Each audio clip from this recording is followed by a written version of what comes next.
And what we want to do is just further and slowly bring out another aspect of this idea of the fruit of the tree of the knowledge of good and evil. But you must not forget where we've been, because it's building on that. And this morning we're going to help you a little, because we're going to go back and have another look at the fruit of the tree of the knowledge of good and evil, and see with a couple really key quotations from Elpha's Israel that help us to grasp, I think, the kernel of what will take us right to the end. That idea being that we have a battle in our mind between what is natural, our natural inclination, the sentiments that are, made alive by what we see, what we hear, what we feel, and then, of course, on the other side, what we are gaining from our understanding of God's Word, and trying to make sure that we can understand how we're put together so that we might succeed. Yesterday, we looked at man sins, and God creates evil to rehabilitate those he loves. So that must apply to every single one of us. God has effectively used evil to bring good out of it, so that we saw how, in some examples, really quite remarkable examples, how in a very evil situation, God worked with the people to try to bring out of it good, and as he says, or as it says there, rehabilitate people. Some of God's promises are rooted in evil, so that when we think about them, maybe having never thought of it in that way, it sometimes has to get bad before we actually recognize that there is something better. We look for it, and we can then see the beauty of God's promises. Some erring brethren were delivered unto Satan, or evil, for rehabilitation and good, which is very foreign to people who don't understand the real problem of evil and of sin. God often used the analogy of purification of metals as a reminder of the object of chastening. And we were thinking of, maybe a good experience to take our children sometime. I remember doing this with a class when I was going to school, going down to a steel mill and seeing molten metal and just looking at what they were doing with it, and it created an interest in my mind that I never forgot. But through the work of his Son, God brought us out of an evil background, so that God has worked with us. Like, this is not something we're looking in prospect. This is something we can look back and see how God has already worked with us and how he is working with us. So today we'd like to focus on man's response to evil, and the evil that God creates, especially because sometimes we have just made our own evil background and we're stumbling to know what to do. Maybe not to get out of it, but just to grovel in it. Whereas what we're looking at here is mankind's response to evil, and how God was working in that person's life or a nation's life to try to get them to think of things differently. So we need to go right back to Adam and Eve. And we may wonder that they sought a covering for their nakedness. Now, what has nakedness got to do with eating fruit from a tree? So we read in Genesis 3 verse 7, after eating of the fruit, the eyes of them both were opened, and they knew that they were naked, and they sewed fig leaves together and made them aprons. Now that would be a very significant passage for us, because Christadelphians start there. That's why we see nakedness mentioned as it is through the scriptures, and how it ends in the last book of the Bible about being clothed in white raiment to cover that nakedness, and the white raiment representing the righteousness that is necessary for God to see.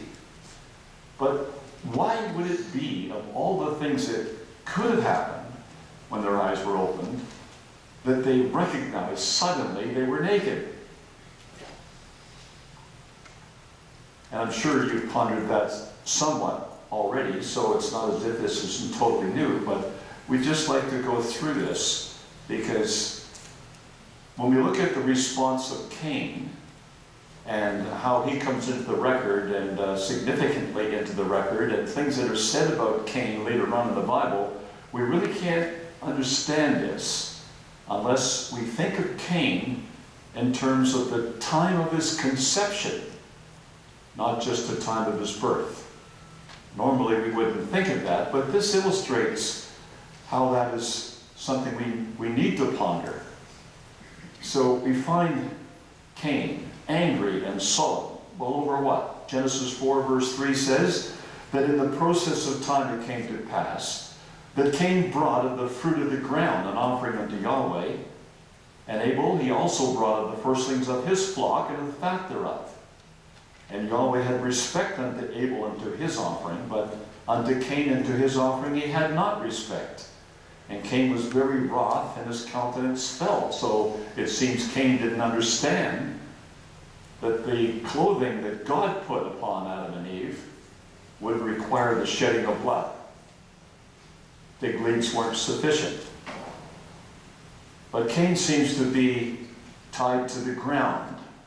Kind of interesting that he would be tied to the fruit of the ground and not to the animals that God had created and the life that was in those animals and the examples that you could learn from them. So Cain, being rejected or just turned away from God because of what God said to him, was wroth. Well, who could he be wroth with except with God? And his countenance fell. It must have been a very sullen-looking countenance. But it goes on in the record to say, and Yahweh said to Cain, this is verse 6 of chapter 4, why art thou wroth? Why is thy countenance fallen? If thou doest well, shalt not thou be accepted? And if thou doest not well, sin lieth at the door. And unto thee shall be his desire, and thou shalt rule over him. And Cain talked with Abel his brother.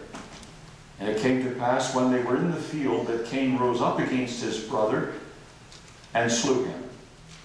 And Yahweh said unto Cain, where is Abel thy brother? And he said, I know not. Am I my brother's keeper? Like there never seems to be a time when Cain is any other way than just angry and wroth and sullen and wanting things his way. What an awful experience that must have been for Eve, to have cuddled this young baby and must have had very tender feelings for him, certainly the firstborn, and then see how he's developing this very, very adamant spirit that it's my way or it's no way.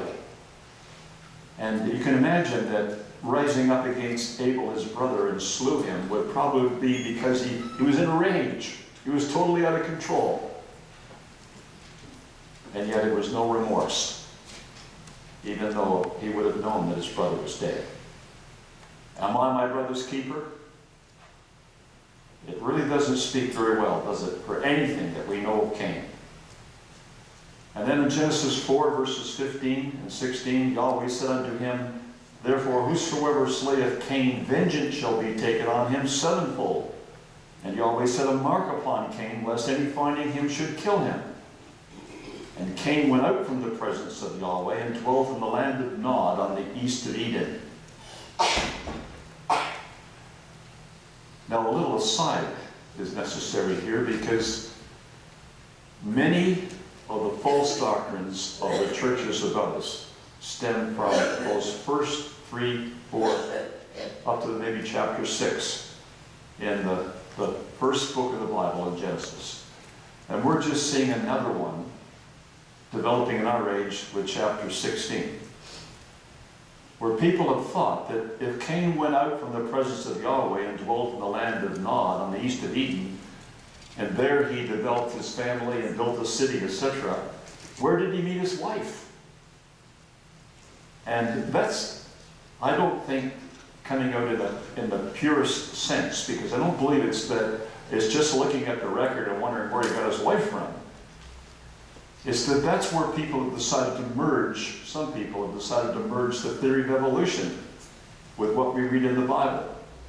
That he must have went out and found some other beings that were close to humans. And that's where Cain then developed his city and his descendants. It's totally foreign. Like the Bible says nothing about that.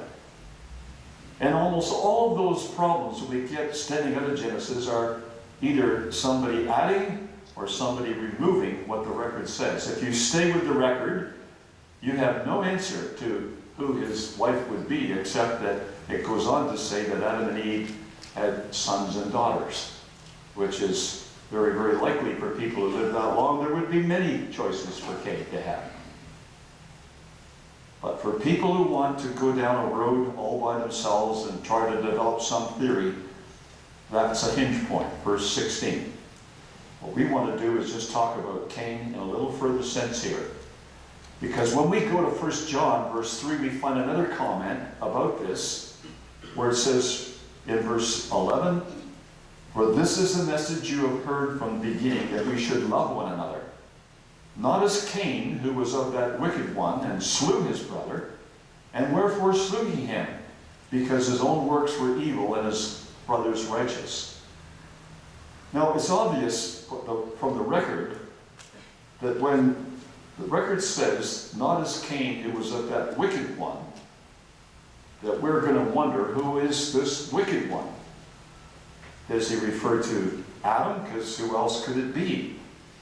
That's who his father was. But Brother Thomas has brought out the explanation, I think, that certainly Christadelphians believe, but it's very important to understand what he said. Now, I want you to, if you've never seen this, you need to read this carefully. I'll try to read it carefully for you. He says, "As I have remarked before, sin is personified by Paul as preeminently a sinner, and by another apostle as the wicked one, and slew his brother. There is precision in this language, which is not to be disregarded in the interpretation. Cain was of the wicked one. That is, he was a son of sin, of the serpent's sin, or original transgression. The Mosaic narrative of facts is interrupted at the end of the 6th verse of the 3rd chapter. Now, it would be kind of important if you had your Bible open, just to look at what he's saying here. At the end of the 6th verse of the 3rd chapter, he says the narrative is interrupted. The fact passed over there, though implied in the 7th verse, is plainly stated in the 1st verse of the 4th chapter. So you need to just link what you can from the 6th verse of the 3rd chapter to the 1st verse of the 4th chapter. He goes on. These texts conjoined read thus: "And Eve gave unto her husband, and he did eat with her. And Adam knew Eve his wife, and she conceived. And the eyes of them both were opened, and they knew that they were naked." Now, here was a conception in sin, the originator of which was the serpent. When, therefore, in the set time afterwards, even Eve bare Cain, though procreated by Adam, he was of the serpent, seeing that he suggested the transgression which ended in the conception of Cain. In this way, sin in the flesh being put for the serpent, Cain was of that wicked one, the preeminent sinner and the firstborn of the serpent's seed. Now, anyone reading that for the first time would go over it again, I'm sure, just to make sure they got what Brother Thomas was saying. So the conjoined text for him is that Eve gave the fruit unto her husband, and they both ate of that tree. Immediately following that, Adam knew his wife, and she conceived. And then the eyes of them both were opened, and they knew that they were naked. So the conception was in sin, the originator of which was the serpent. So in the set time, as it may very well be that some of us who have parented children may remember the conditions, the time, what happened, the circumstances of the time of conception, may think of the child who actually was born and that conception. Whether there is a connection in other cases, it's hard to say, but I would suggest there likely is. That people who can think of the circumstances and think of the child, and especially if the child happens to be such like Cain was, which ended in the conception of Cain. So in this way, as he goes on in the last little bit of that quotation, in this way, sin in the flesh being put for the serpent, Cain was of that wicked one. Well, I see that's a principle in the Bible. You go to the New Testament to find that.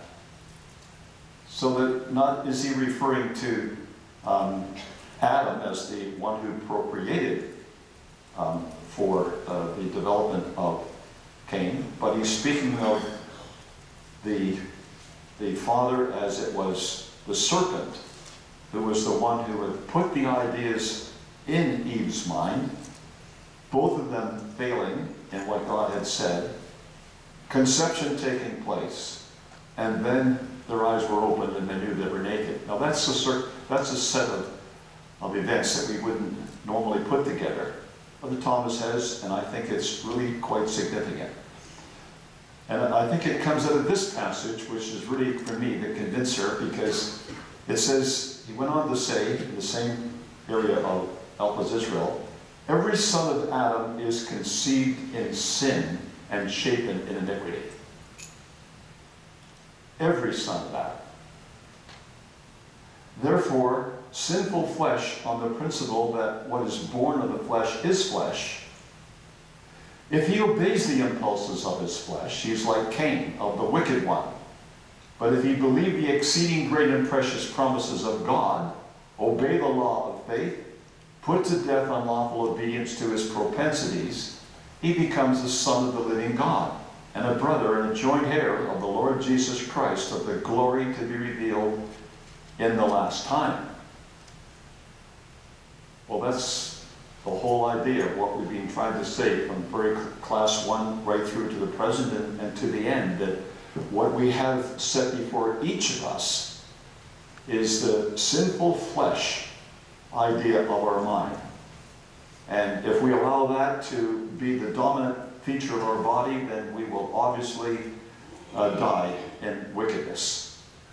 But if we are able to overcome the flesh, have an answer for the promptings of the flesh, able to allow the Spirit to have its effect upon our life and develop alternatives which are righteous in God's sense, in God's sight, then we need not have that fate. Well, that answered for me this puzzle that I had for a long time with Psalm 51. Because we know it's David having the struggle and recounting it in Psalm 51. But when he said in verse 5, behold, I was shapen in iniquity, and in sin did my mother conceive me, it gives you now an alternative. That is he referring to his own mother, or is he referring to Eve? And if we're all born, in the sense of naturally, of the serpent, then we could certainly see how this is applying to all of humanity. Every one of us could say, behold, I was shapen in iniquity, and in sin did my mother conceive me, without referring to our actual mother, but to our original mother. We remember the sequence of events. We use it to explain how we think. We use it to know how we've got to judge in our own life, to choose the good and refuse the evil. So, behold, thou desirest truth in the inward parts, David goes on to say, and in the hidden part thou shalt make me to know wisdom. Purge me with hyssop, and I shall be clean. Wash me, and I shall be whiter than snow. It makes very good sense when we see the origin of that verse 5. Now, what I wanted to do is just to show you the difficulty that brothers and sisters have had in the past dealing with this problem we have in our minds, that we have this tendency to think as the flesh.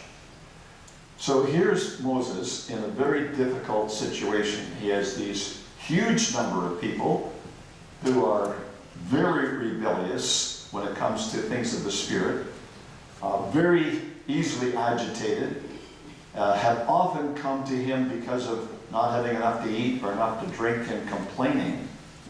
And so he comes to God and he says in Numbers 11, verse 13, "Whence should I have flesh to give unto all this people? For they weep unto me, saying, Give us flesh that we may eat.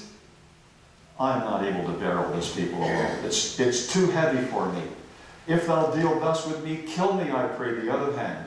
If I have found favor in thy sight, let me not see my wretchedness." Try to empathize with Moses. He's right at the end of his rag, as we would say. How does he deal with it? There's so many people coming to him, he just doesn't feel he can bear it any further. And he does not want to see his wretchedness. He doesn't want to see himself out of control and acting like them, I suppose. Now, if you can just go back to the time we spoke about exit signs and about what the promise is in the New Testament, that God will never try us beyond what we're able to bear, but will, with the trial, make a way of escape. Moses needed to see the way of escape. But I think that's beautiful, because many of us come to this point. I just don't see how we can go on and on like this. Like, it just seems to be getting worse. And we may very well, brothers and sisters, be getting into a time in, just in history, never mind in our own life, when things are going to get worse and worse, and we just can't imagine how we can survive. Those promises are going to be extremely valuable to us. Well, the pressure got to Moses. Because in Numbers 20, verse 10, it says, "Moses and Aaron gathered the congregation together before the rock, and he said unto them, Hear now, you rebels, must we fetch you water out of this rock? And he lifted up his hand with his rod, he smote the rock twice, and the water came out abundantly, and the congregation drank, and their beasts also." But God had given him a way of escape. Speak to the rock. So you can see it's not a way of escape in that we make our own way of escape. It's not that it's a way of escape, it could be anything. God provides a way of escape. We've got to see it and recognize it as God's way out of this difficult situation we're in. We know what happened to Moses. We know how he wasn't allowed into the land. We know how he dealt with it. We know how the angel replied to his desire to go in there and just see the land. So God doesn't change. He's very clear on what he says, and he means what he says. So that's one of the examples. But this is another example. And their examples are all over the scriptures, and they're in different circumstances. And sometimes we don't like to read about these things. It's just a little bit too tender, especially in front of our children. Well, brothers and sisters, I really think God puts it in his word that we can read it to our children, and we can tell them about these things, and they can identify with those feelings. So it says in 2 Samuel chapter 13, "It came to pass after this that Absalom, the son of David, had a fair sister whose name was Tamar. And Amnon, the son of David, loved her.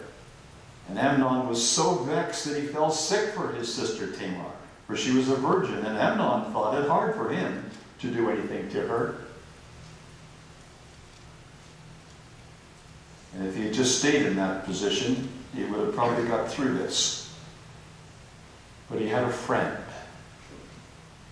And that's exactly how the record puts it, right up against that other verse. Verse 3, "Amnon had a friend whose name was Jonadab, the son of Shimeah, David's brother, a relative. And Jonadab was a very subtle man, very astute, very clever. He recognized what the problem was with Amnon, and it led to the circumstances leading to verse 15, that after Amnon had followed through on the suggestion of Jonadab, it says, "Amnon hated her exceedingly, so that the hatred wherewith he hated her was greater than the love wherewith he had loved her. And Amnon said unto her, Arise and be gone. See, that's the gripping power of the flesh. There may be an exit. He may have been able to escape. He may have been able to rethink that. He certainly had the time to. But sometimes the flesh paralyzes us to do anything about it. We just follow the lead of the flesh. That's how strong the flesh is. And so here is a man that was destroyed by an event that took a few minutes, a few seconds maybe, and it ruled his life. You can see how these things work together. We ought to be prepared, brothers and sisters, to learn from these things and not to allow the evil of life to overcome us. But I think that the companions we choose would be one of the things we would learn out of this record. If you have a very subtle man who is going to suggest to you things that your own mind would suggest, you might find what the apostle meant in 1 Corinthians 15, that bad company ruins good morals. It doesn't say it may. It says bad company ruins good morals. And there's an example to illustrate what it meant. We know a lot about Solomon in the Bible. We have the beautiful work of the Proverbs and of the book of Ecclesiastes, the Song of Solomon. He's referred to with great admiration for people who can remember the glory of the empire. And we have a lot we're told about how that glory was, so that we, can ourselves imagine it. But he did something for which we read in 1 Kings 11, verse 9. Yahweh was angry with Solomon, because his heart was turned from Yahweh, God of Israel, which had appeared unto him twice, and had commanded him concerning this thing, that he should not go after other gods. But he kept not that which Yahweh commanded. Wherefore Yahweh said unto Solomon, Forasmuch as this is done of thee, and thou hast not kept my covenant and my statutes, which I have commanded thee, I will surely rend the kingdom from thee, and will give it to thy servant. Did Solomon see any exits, ways out of this situation? It's hard to imagine that a man could have 1,000 wives. You would think that when he married Pharaoh's daughter, he may have, first of all, right away thought that there could be a problem with this, because there's, people may differ on how they think that Pharaoh's daughter related to Solomon spiritually, but there's not a lot said about it. And the fact that he was finally, succumbed to all of these women from foreign kingdoms with their foreign gods, making these places of worship around Jerusalem, that God would be angry with Solomon for that. Why didn't he turn away? Why didn't he discover this long before it got to this point? Again, brothers and sisters, sin is like, offers something like that little hornet that we saw attacking the spider. It paralyzes it. The very first thing, the first sting of sin paralyzed it. And then when it came back, it was just food for the little insect. So that's very much the way it is, I think, in Solomon's life. He was experimenting to see, how much he could achieve in the way of men, and see if it was a vain way or whether there really was satisfaction in it. You'd sort of think he might have recognized there was no satisfaction spiritually in what he was doing. So the man who started off so well, it said Yahweh was angry with him because his heart was turned away from Yahweh, God of Israel. Whether he ever turned back, we don't know. Like, I really couldn't even, offer a suggestion about that. Because what he did was he tried to stop what God was doing. Like, he didn't learn from just the idea that he would finally be giving up the kingdom, it would be broken up, and David would only have 2 tribes. Someone else would have 10 tribes. So we read in 1 Kings chapter 11, verse 39, "And I will for this afflict the seed of David, but not forever." So Solomon sought therefore to kill Jeroboam, and Jeroboam arose and fled into Egypt unto Shishak king of Egypt, and was in Egypt until the death of Solomon. It would have been so nice if Solomon had humbled himself, and you could see that he was taking to heart the very things that he had said to others. So even in our own community, brothers and sisters, from time to time we find people feeling late in life. It's not that when you're late in life there's no further temptations, that finally the period of temptation is over. It continues. It must continue to the very end. So people have to keep their guard up and keep fighting and keep looking for exit signs all the time of their life. Solomon being an example. Here's another one. I don't want to go too far down this road. You'll all be going out here feeling pretty sullen to yourself about all these bad examples, but you look at why they failed.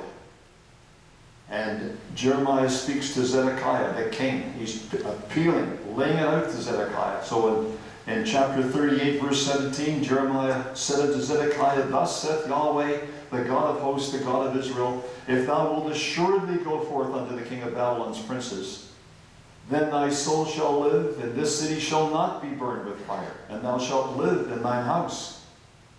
But if thou wilt not go forth to the king of Babylon's princes, then shall this city be given into the hand of the Chaldeans.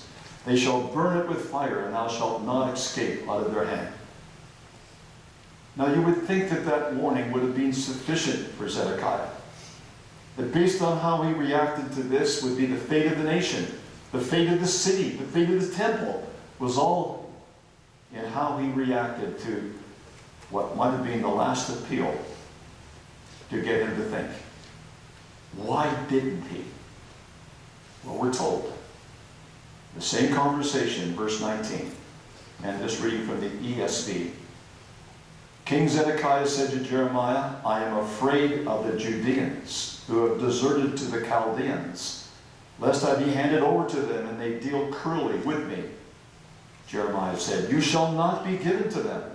Obey now the voice of Yahweh and what I say to you, and it shall be well with you, and your life shall be spared." And you can see that Jeremiah was doing everything he could to persuade this king, to change his way, to change his thinking about it. But when he said, "I am afraid," that was the problem with Zedekiah. He was just paralyzed by fear. Now sometimes that is the way with us, brothers and sisters. We may have gotten into little dilemmas where really the problem was just fear. We just sort of froze up. We couldn't do what we wanted to do because we're just too fearful of it. Some even things, little things like stage fright. I just couldn't get over that. But if we have that understanding of the Word of God as being the Word of God, and when Jeremiah said, like he didn't say it was just his opinion. You see in verse 20, "Obey now the voice of Yahweh and what I say unto you." He was appealing to this man, this king, and I just think it would have been so horrible for the experience of Zedekiah to see his sons killed before his eyes, to have his eyes put out and taken to die in Babylon. The wisdom for us to follow is to see this example and to try to make sure that's not going to be repeated in our life. But some did respond well, and this is where we can see that people did respond to what God had said. And here's this example of Ahab. It was just quite remarkable in the sense that he just had a sentence against him of how he would die and how the dogs would lick up his blood. And after Elijah had left him, it came to pass when Ahab heard those words, 1 Kings 21, verse 27, that he rent his clothes and put sackcloth upon his flesh and fasted and lay in sackcloth and went softly. That's about the best thing we hear about Ahab, is his response at that time to evil. And the response of God is remarkable. the word of Yahweh came to Elijah the Tishbite, saying, See thou how Ahab humbleth himself before me? Because he humbleth himself before me, I will not bring the evil in his days, but in his son's days will I bring the evil upon his house. And I think that's what we got to see in these examples of how God is trying to bring good out of evil. That God's prepared to work with us. He's just waiting for a slight response to help us to get through it by going, in this case, sending Elijah back to him to tell him because he had humbled himself, God wouldn't bring the evil in his days. He couldn't say any more than that, but just to say that little bit is how God was trying to reach out to people, bringing them out of the evil of their life to do something good. Hezekiah, the very righteous king Hezekiah. But when he recovered from his illness, when the Assyrians had been destroyed outside the walls of Jerusalem, and then people began to praise possibly him, because they couldn't understand what happened. They couldn't explain how that all these men were just suddenly dead. So you can mean all the acclicates of people from all over the place would have come to Hezekiah, and it would have been a little hard for him to deal with that. And so there was pride and arrogance manifested itself in Hezekiah's life. And when he was told this, that there was wrath upon him and upon Judah and Jerusalem, because of that, Hezekiah humbled himself for the pride of his heart, both he and the inhabitants of Jerusalem, so that the wrath of Yahweh came not upon them in the days of Hezekiah. Again, God reaching out to try to rescue someone, to bring them out of the evil they just got into, stumbled into, and to bring them back. Brothers and sisters, that's why we need to be close to the Bible, to have these examples in our mind, to stimulate our thinking. That, you've got evil in your life now, but God can bring us out of it. One of the examples that I haven't put in the slides here, but always has really impressed me, is the example of Amaziah, who had paid 100 talents of silver or something. I'm not just sure what the commodity was. I think it was silver. And he had hired an army from Israel to go against the enemy that he had now chosen to go against. I think that was down in Edom. And the man of God comes to him and says, look, you go down there, you're going to be beaten in this battle because God's not with you if you bring the children of Israel, because God's not with them. And Amaziah almost immediately says, well, what do I do for the 100 talents that I've given already for these people? And the reply of the man of God was, God is able to give you much more than this. And I've often thought that what that means to us in our age is don't be afraid to write off something.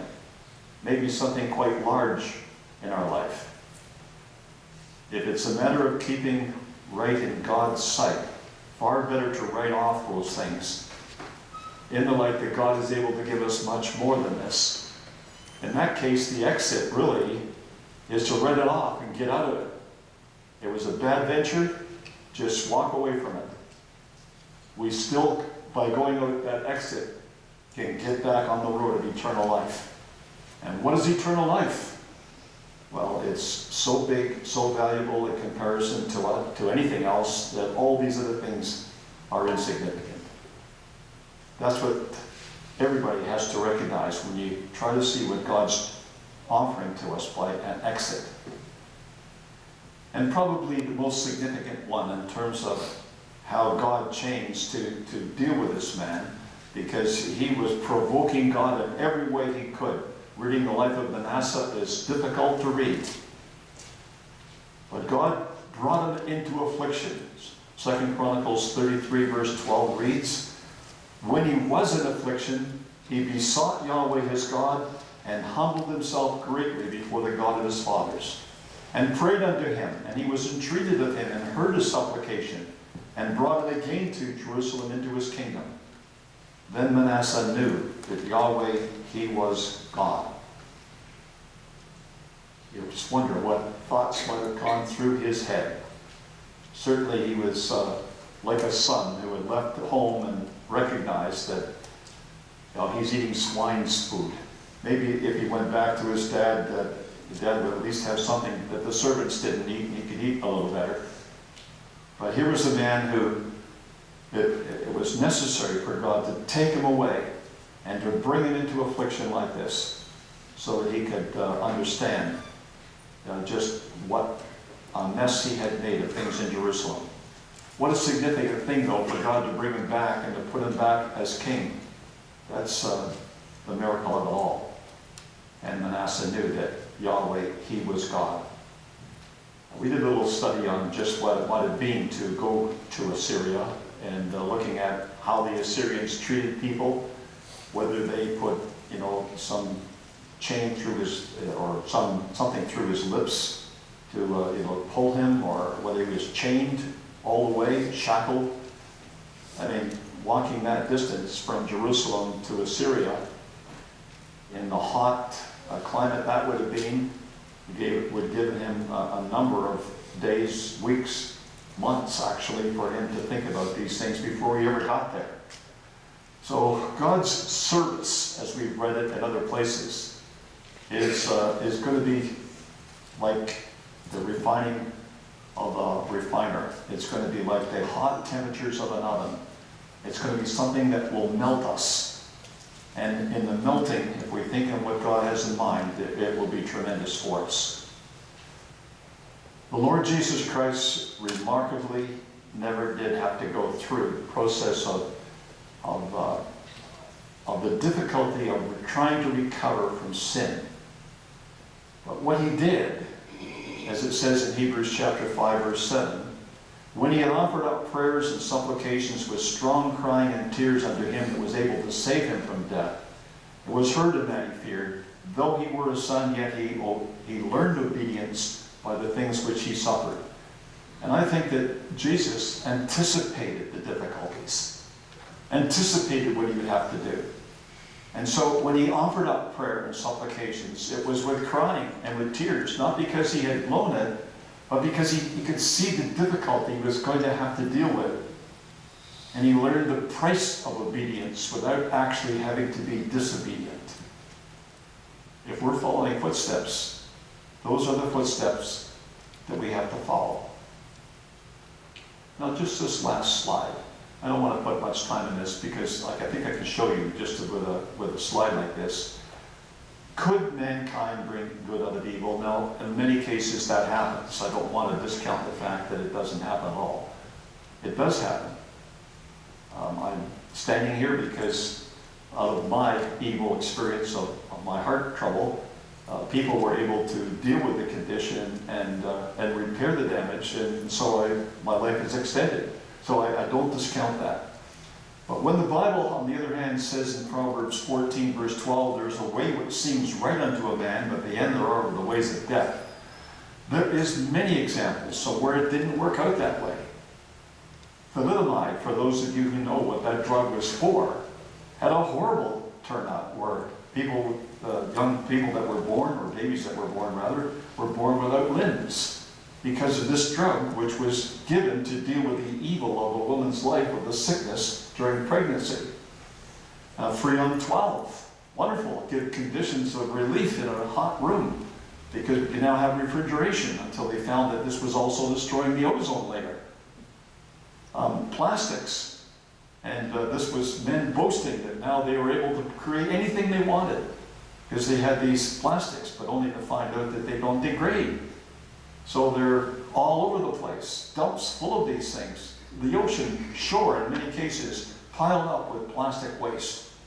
Fossil fuel power. Now we're understanding how, with the atmosphere being polluted, that maybe fossil fuel power is not the way to allow everything to go. DDT, an insect killer. Wonderful for killing insects, but it killed good insects. It killed a lot of things that it wasn't supposed to kill. The idea of credit, of people buying with money they don't have. And society going down that road only to find out that, well, in many cases, people just don't handle it right. And as a result, a lot of people have had to suffer pretty significant losses.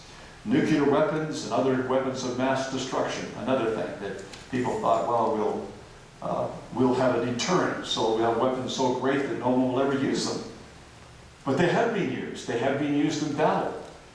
And the fact that people have weapons now that can destroy every piece of life on earth is not something to boast about. It illustrates how any of us would be thinking it would be crazy for anyone to use these things and have a nuclear war. You know, and cigarettes and biological weapons and opioids and on it goes. Every time something new comes up, you just know that at the end of it, there's going to be trouble. And with people now going into marijuana, making it legal in Canada and various other United States, well, you can just see the trouble that lies ahead. So men have not been able to duplicate what God can do and does do regularly of bringing good out of evil. There is a limited sense to which they can do it, but there's so many failures that you shouldn't try ever to play God in that matter. Just to do what God says and let Him work in the way that He chooses.